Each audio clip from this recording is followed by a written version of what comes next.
নমস্কার, সকলকে স্বাগত জানাই। তো সকলেই জানেন যে বিকাশ ভবন বা স্বামী বিবেকানন্দ স্কলারশিপ শুরু হয়ে গেছে। তো স্বামী বিবেকানন্দ স্কলারশিপ বা বিকাশ ভবন স্কলারশিপ কীভাবে করবেন তার সমস্ত ডিটেলস কিন্তু আজকের এই ভিডিওটাতে দেখানো হবে। তাই যারা যারা মাধ্যমিক দিয়েছো, উচ্চ মাধ্যমিক দিয়েছো, কলেজে ভর্তি হয়েছো, 11-এ ভর্তি হয়েছো, তাদের জন্য ভিডিওটা কিন্তু খুব গুরুত্বপূর্ণ। তো ভিডিওটা সবাই মনোযোগ সহকারে দেখবে এবং সুন্দরভাবে ফর্মটা ফিল আপ করে তোমাদেরকে দেখাবো এখানে। তাই যারা যারা চ্যানেলে নতুন আছো অবশ্যই চ্যানেলটা সাবস্ক্রাইব করে রাখবে এবং পাশে থাকা বেল আইকনটি প্রেস করে রাখবে যাতে নিত্য নতুন ভিডিও দ্রুত পৌঁছে যায়। আবেদনের লিঙ্ক ডেসক্রিপশন বক্সে দেওয়া থাকবে। তো ভিডিওটা আমরা এবারও সরাসরি শুরু করে দেবো। তো এই যে এখানে দেখতে পাচ্ছ রেজিস্ট্রেশন বলে যে অপশানটা লেখা আছে, এই রেজিস্ট্রেশন অপশানে ক্লিক করলেই নন টপার বলে অপশানটাতে ক্লিক করলেই দেখতে পাচ্ছ এখানে কিন্তু অ্যাপ্লিকেশান ফ্রেশ রিনিউয়াল K2 বা K3 আবেদন শুরু হয়ে গেছে। তো আমরা এখানে সরাসরি সকলে নিচের দিকে নামিয়ে চেকবক্স যেটা রয়েছে চেকবক্সে ক্লিক করে প্রসিড ফর রেজিস্ট্রেশন যে অপশানটা আছে এখানে ক্লিক করব। তো এখানে ক্লিক করার পরেই এখানে বেশ কিছু অপশান কিন্তু চলে আসছে। যারা হাই স্কুল অর্থাৎ এইচএসে যারা ভর্তি হয়েছে তাদের জন্য, যারা পলিটেকনিক কলেজে ভর্তি হয়েছে তাদের জন্য একটা আলাদা লিঙ্ক, যারা জেনারেল কলেজ অর্থাৎ উচ্চ মাধ্যমিক দেওয়ার পরে ভর্তি হয়েছে তাদের জন্য একটা আলাদা লিঙ্ক, এবং যারা ইঞ্জিনিয়ারিং কলেজে ভর্তি হয়েছে এবং যারা নার্সিং কলেজে ভর্তি হয়েছে মেডিকেলে তাদের জন্য কিন্তু এখানে আলাদা লিঙ্ক আছে। তো যার যেটা প্রয়োজন বা যার যেখানে প্রযোজ্য হবে সেইটাই কিন্তু ক্লিক করে, তো এখানে সেই অনুযায়ী আমি এইচএসে যারা দিয়ে কলেজে ভর্তি হয়েছে তাদেরটা আমি দেখাচ্ছি এই মুহূর্তে। তো এখানে আমরা সিলেক্ট করে নেব লাস্ট কোয়ালিফাই এক্সামিনেশান যেটা হচ্ছে এইচএস। সেটা সিলেক্ট করার পরে কোন ইউনিভার্সিটি ছিল সেটা এখানে সিলেক্ট করে নিতে হবে, বা কোন বোর্ড ছিল সেটা এখানে সিলেক্ট করে নিতে হবে। সিলেক্ট করে নেওয়ার পরে ইয়ার অফ পাসিং মানে কত সালে পাস আউট হয়েছে। এবার বলে রাখি পাস আউট হয়েছে সেই সালটা দেওয়ার পরে উচ্চ মাধ্যমিকের রোল নাম্বারটা এখানে দিতে হবে। তো উচ্চ মাধ্যমিকের রোল নাম্বারটা এখানে কিন্তু খুব যত্ন সহকারে দেবে। রোল নাম্বার দেওয়ার সাথে সাথেই কিন্তু উচ্চ মাধ্যমিকে কতর মধ্যে কত পেয়েছে সেটা কিন্তু অটোমেটিক ফিল হয়ে যাবে। ঠিক আছে, তো আমি এখানে রোল নাম্বারটা বসিয়ে দিচ্ছি, বসিয়ে দিয়ে দেখাচ্ছি।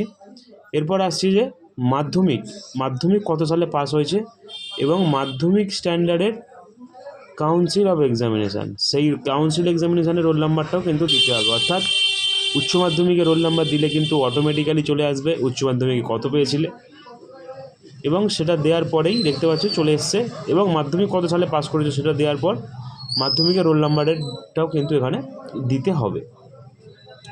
তো এটা এখানে দিয়ে দিলাম। তো ভিডিওটা সকলে মনোযোগ সহকারে দেখবে, এটাই হচ্ছে মেন জিনিস। এই রেজিস্ট্রেশনটাই হচ্ছে মেন, যেটা কিন্তু খুব শান্ত মাথায় দেখতে হবে, নাহলে কিন্তু পরে সাবমিট হয়ে গেলে এডিট করা যাবে না। ফার্দার ডিটেলস কিন্তু এডিট করা যায় কিন্তু রেজিস্ট্রেশন ডিটেলস এডিট করা যায় না।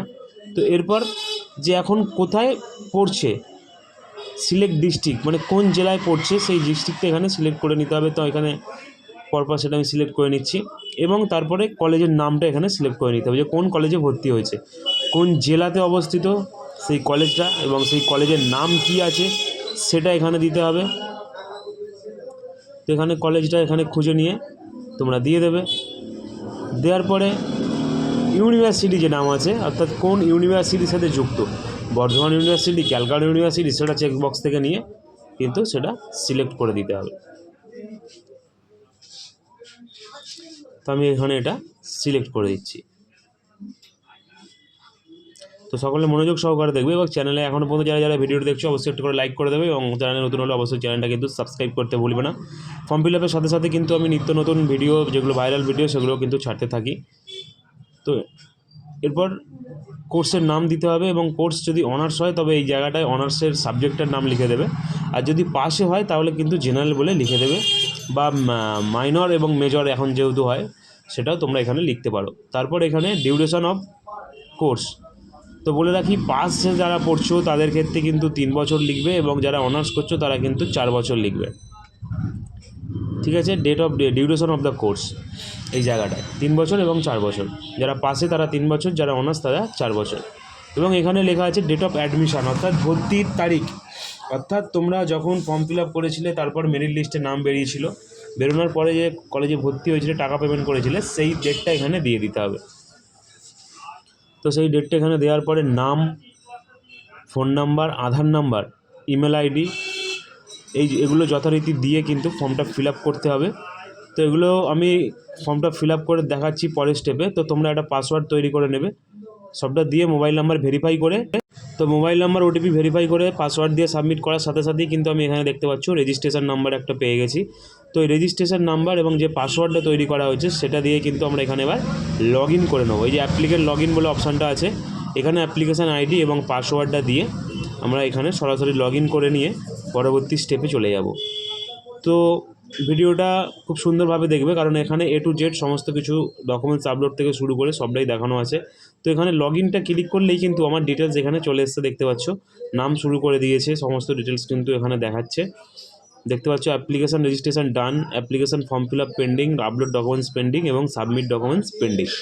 তো এখানে এবার এই যে অ্যাপ্লিকেশান ডিটেলস বলে যে অপশানটা আছে বা এডিট প্রোফাইল বলে যে অপশানটা আছে, ওখানে ক্লিক করলেই সমস্ত ডিটেলসের জন্য প্রথমেই কিন্তু আমাদের ছবি এবং সিগনেচারটা আপলোড করতে হবে। তো আমি এখানে ছবি এবং সিগনেচারটা আপলোড করে পরবর্তী পর্যায়ে বা পরবর্তী স্টেপে তোমাদেরকে দেখাচ্ছি। তো আমি এখানে ছবি এবং সিগনেচার আপলোড করে দিয়েছি, দেখতে পাচ্ছ। এবার এখানে সেভ অ্যান্ড কন্টিনিউ বলে যে অপশানটা আছে, সেই সেভ অ্যান্ড কন্টিনিউ বলে অপশানটাতে ক্লিক করব। ক্লিক করলে আমাদের কাছে কিন্তু পরবর্তী একটা পেজ ওপেন হবে, যেখানে বাবার নাম, মায়ের নাম, গার্জেন নেম, এই সমস্ত ডিটেলসগুলো ফিল করতে হবে। তো তোমরা এখানে যথারীতি সেগুলো ফিল আপ করে দেবে। ফিল আপ করে দিয়ে ডেট অফ বার্থ দেবে, গার্জেনের নাম দেবে এবং গার্জেনের সাথে কি সম্পর্ক সেটা দেবে, গার্জেন কি করে সমস্তটা এখানে দিতে হবে। তো আমি এগুলো ফিল আপ করে দিচ্ছি, ফিল আপ করে যথারীতি তোমাদেরকে আমি দেখাচ্ছি।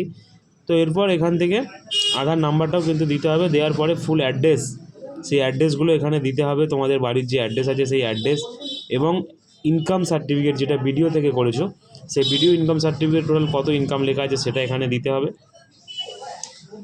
এবং স্কলারশিপ পেয়েছো কিনা বা স্কলারশিপের জন্য আবেদন করেছো কিনা সেগুলো সমস্তটাই নো করে দেবে।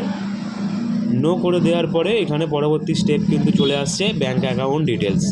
তো এখানে ব্যাঙ্ক অ্যাকাউন্ট ডিটেলস প্রথমে আইএফসি কোডটা দেবে, আইএফসি কোড দিলে ব্রাঞ্চের নাম এবং ব্যাঙ্কের অ্যাকাউন্ট অটোমেটিক মানে ব্যাঙ্কের নাম অটোমেটিক দেখিয়ে দেবে। তো আমি এই সমস্ত ডিটেলসটা ফিল আপ করে তোমাদেরকে পরের স্টেপে দেখাচ্ছি। তো ব্যাঙ্কিং ডিটেলস দেওয়ার পরে কিন্তু আমরা এবার চলে এসেছি ফাইনাল পেজ। এই ফাইনাল পেজে কিন্তু ডকুমেন্টস আপলোড করতে হবে, অর্থাৎ মাধ্যমিকের রেজাল্টের দুদিকটাই, এইচএসের রেজাল্টেরও দুদিকটা, ভর্তির স্লিপ যেটা কলেজে ভর্তি হওয়ার জন্য যে টাকা পেমেন্ট সেই স্লিপ, আধার কার্ড, ব্যাংকের পাসবই এবং বিডিওর ইনকাম সার্টিফিকেট, এগুলো কিন্তু বলে রাখি 400 কেবির মধ্যে পিডিএফের আকারে জমা করতে হবে বা আপলোড করতে হবে। তো আমি এখানে এই ডকুমেন্টসগুলোকে পিডিএফের মধ্যে 400 কেবির মধ্যে ডকুমেন্টসগুলো আপলোড করে সাবমিট করলেই কিন্তু সেভ অ্যান্ড কন্টিনিউ করলেই কিন্তু আমাদের ফর্ম ফিল আপটা কমপ্লিট হয়ে যাবে। কমপ্লিট হয়ে যাওয়ার পরে কিন্তু সাবমিট বলে একটা অপশান থাকবে, সেখানটায় কিন্তু সাবমিট করতে হবে। তো আমি এখানে ডকুমেন্টসগুলো আপলোড করে দিই, ততক্ষণে তোমরা চ্যানেলটাকে সাবস্ক্রাইব করে দাও। তো দেখতে পাচ্ছ এখানে ডকুমেন্টস আপলোড সাকসেসফুলি দেখাচ্ছে এবং কি বলছে না, ডকুমেন্টস আপলোড সাকসেসফুলি সাবমিট হওয়ার পরে তবেই কিন্তু ফর্মটা আমি ডাউনলোড করতে পারবো। ঠিক আছে, চলো আমি এবার সাবমিট করে দিচ্ছি অ্যাপ্লিকেশান। তো দেখতে পাচ্ছ আমার অ্যাপ্লিকেশান সাবমিটেড সাকসেসফুলি কিন্তু দেখাচ্ছে। তো ভিডিওটা ভালো লাগলে অবশ্যই চ্যানেলটা সাবস্ক্রাইব করবে, পাশে থাকবে।